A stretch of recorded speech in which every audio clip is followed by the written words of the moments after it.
Doctor YS Rajasekhara Reddy గారి హవా జరుగుతున్నప్పుడు కూడా తండాలలో ఉండే యువకులు ఆ రోజు అండగా నిలబడి ప్రతి తండాకు నన్ను తీసుకెళ్లి పరిచయం చేసి మిడ్జిల్ మండలంలో మొట్టమొదటిసారి రాజకీయంగా జడ్పీటీసీగా నన్ను గెలిపించిన దాంట్లో గిరిజన సోదరులు ముఖ్యంగా లంబాడ యువమిత్రులు అత్యంత క్రియాశీలక పాత్ర పోషించారు. 2006 సంవత్సరంలో సరిగ్గా 20 సంవత్సరాల క్రితం 2006 జూన్ జూలై అనుకుంటా ఆ మాసంలో మొట్టమొదటిసారి నేను ప్రజాప్రతినిధిగా ఎన్నికైనా. ఇది 2026 సంవత్సరం. 4 నెలల్లో నేను 20 సంవత్సరాలు ప్రజా జీవితాన్ని పూర్తి చేసుకోబోతున్నా. ఈ 20 సంవత్సరాల రాజకీయ ప్రస్థానంలో జడ్పీటీసీగా కావచ్చు, శాసన మండలి సభ్యుడిగా కావచ్చు, 2 సార్లు శాసనసభ్యుడిగా కావచ్చు, ఒకసారి పార్లమెంట్ సభ్యుడిగా కావచ్చు, కాంగ్రెస్ పార్టీ అధ్యక్షుడిగా, ఈనాడు తెలంగాణ రాష్ట్ర ముఖ్యమంత్రిగా ఈ 20 సంవత్సరాల సుదీర్ఘమైన రాజకీయ ప్రయాణంలో ప్రతి సందర్భంలో లంబాడ సోదరులు నాకు అండగా నిలబడ్డరు. ఈనాడు వివిధ వర్గాలతో పాటు లంబాడ సోదరులు అండగా నిలబడ్డారు కాబట్టి అది మిడ్జిల్ మండలమైనా, మహబూబ్ నగర్ జిల్లా స్థానిక సంస్థల ఎమ్మెల్సీగా అయినా, కొడంగల్ శాసనసభలో కొడంగల్లో ఎమ్మెల్యేగా అయినా గిరిజనులు ముఖ్యంగా లంబాడ సోదరులు పూర్తి స్థాయిలో అండగా నిలబడ్డరు. ఈరోజు ఈ హోదాకు రావడంలో మీ వంతు సహాయము, మీ వంతు అండదండలు ఉన్నాయి. అందుకే ఈనాడు ఈ వేదిక మీద నుంచి మా మిత్రులు అడ్లూరు లక్ష్మణ్ గారికి నేను ఆదేశాలు ఇస్తున్నా.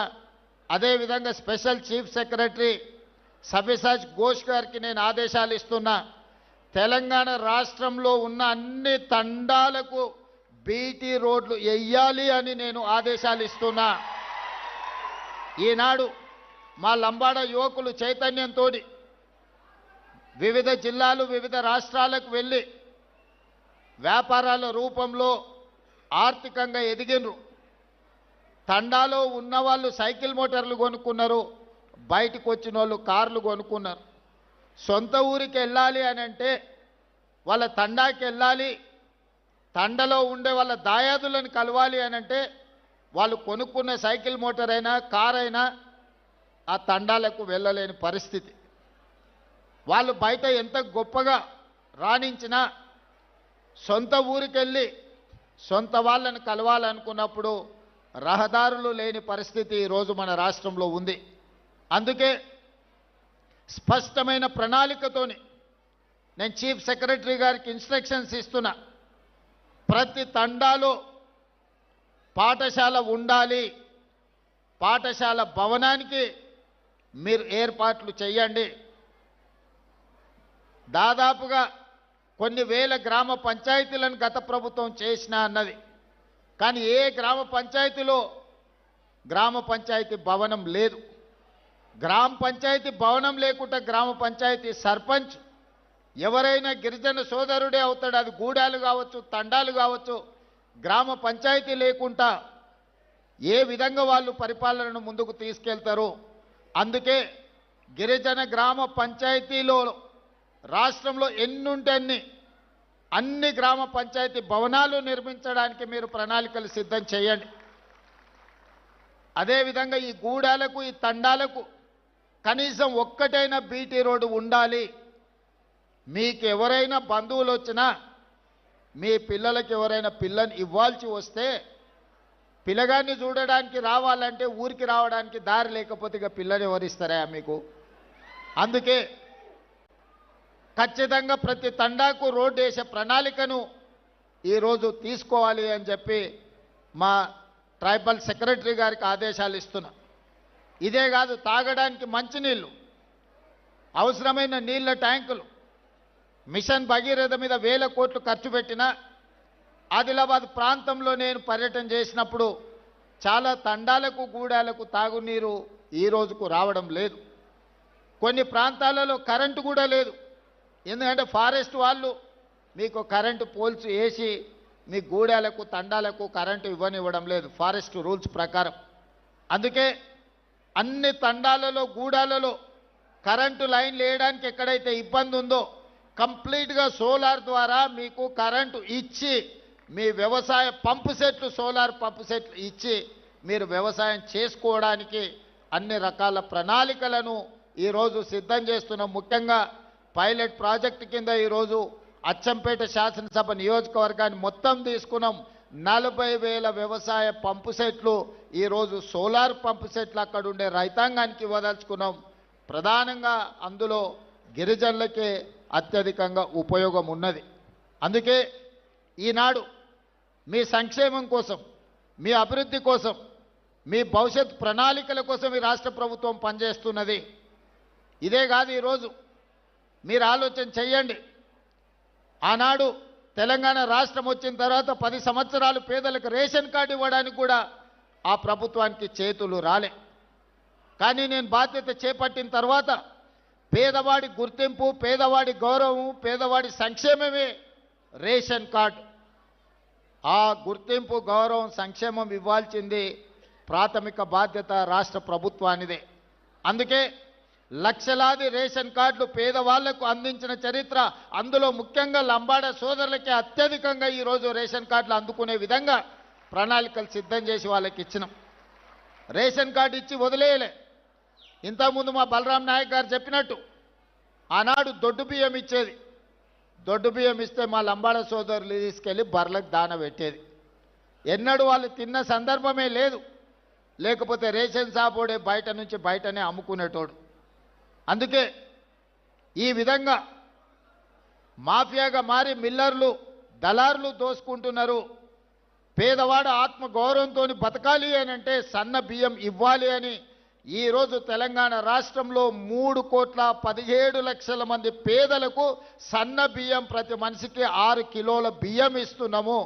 ఈరోజు పెద్దలు తినడమే కాకుండా వాళ్ళ సంటి పిల్లలకు కూడా ఈ సన్న బియ్యం వండి ఈరోజు ఆ పిల్లలకు భోజనం పెడుతున్నారు. నేను ఒక గిరిజనుడి ఇంటికి భద్రాచలంలో వెళ్ళి స్వయంగా బియ్యంతో వండితే ఎట్లా ఉంటుందో ఆ గిరిజనుల ఇంట్లో కూర్చొని నేను భోజనం చేసి వచ్చిన. ఎందుకంటే మనం ఇస్తున్న బియ్యం సరైన విధంగా ఉన్నాయా లేవా అని. ఈడ ఇంతమంది మా గిరిజన సోదరులు ఉన్నారు. 90% మీకు అందరికీ సన్న బియ్యం వస్తున్నాయని నేను భావిస్తున్నా. ఈరోజు అందరూ సన్న బియ్యం తింటున్నారు. దీనివల్ల 2 ప్రయోజనాలు. రాష్ట్ర ప్రభుత్వం మీకు సన్న బియ్యం ఇవ్వడం వల్ల సన్న బియ్యం రావడమే కాదు, అంతకుముందు సన్న బియ్యం 60 రూపాయలు కేజీ ఉండే మార్కెట్లో, ఇవాళ 45 రూపాయలకు తగ్గింది. ఎవరైనా కొనుక్కోవాలన్నా కూడా ధర తగ్గి ఈరోజు పేదలకు సన్న బియ్యం కూడా అందుబాటులోకి వచ్చినాయి. ఇదే కాదు, వ్యవసాయ భూములు ఉన్న వాళ్ళకు ఉచిత కరెంటు ఇచ్చినాం. నేను పాదయాత్రకు పోయినప్పుడు పేదలు మా దగ్గరకు వచ్చారు. పట్టణ ప్రాంతాలలో ఉన్న పేదలు నా దగ్గరకు వచ్చి చెప్పినారు, భూమి ఉన్నవాడికే ఉచిత కరెంటు ఇస్తున్నావు, మరి మేము పేదవాళ్ళం మా ఇంటికి బిల్లులు కడుతున్నాం కదా అని. అందుకే ఈనాడు పేదవాడికి కూడా 200 యూనిట్లు ఉచిత కరెంటు ఇవ్వాలి అని ఈరోజు రాష్ట్ర ప్రభుత్వం తీసుకొని 2 సంవత్సరాల నుంచి అమలు చేస్తే 51 లక్షల పేదల కుటుంబాలు ఈరోజు 200 యూనిట్ల ఉచిత విద్యుత్తును ఈరోజు వాడుకుంటున్నాయి. ఇక్కడున్న చాలామంది గిరిజన కుటుంబాలు, లంబాడ కుటుంబాలు, దళిత కుటుంబాలు ఈరోజు 200 యూనిట్ల ఉచిత విద్యుత్తును గ్రామాలలోనే కాదు పట్టణాలలో కూడా ఇవాళ మీ కరెంటు బిల్లులు మిగులుతున్నాయి. ఈరోజు ఈ విధంగా పేదలకు, ముఖ్యంగా మా ఆడపడుచులకు, గతంలో అమ్మగారింటికి వెళ్ళాలన్నా, అమ్మవారిని దర్శించుకోవాలన్నా ఇంటాయనను లేకపోతే కన్న కొడుకు దగ్గర చేయి ఆపే పరిస్థితి. వాళ్ళు దసరా పండుగకు అడిగితే ఉగాదికి వదిలే ఏం తొందర ఉంది, ఏం మునిగిపోతుంది అంటే బాధపడేటోళ్ళు. అరే అమ్మని చూసొద్దామంటే బస్ కిరాయి లేని పరిస్థితులు అని.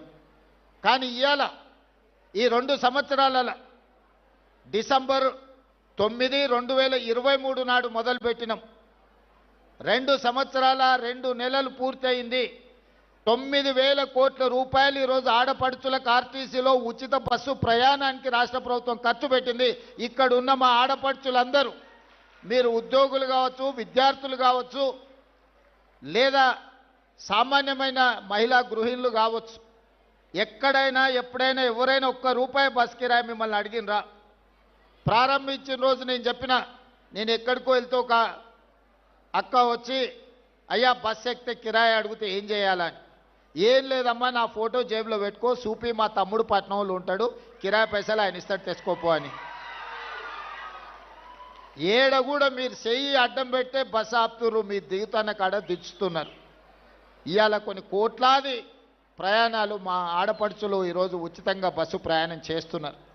ఇదేగా స్వయం సహాయక సంఘాలతోటి ఈరోజు మీరు బస్సులో ఉచిత ప్రయాణమే కాదు, ఈ సంఘాలకు 1000 బస్సులు ఇచ్చి మీరే ఆర్టీసీకి బస్సులను పెట్టేటట్టు ఆర్టీసీ యజమానులను ఆడపడుచులను చేసినాము.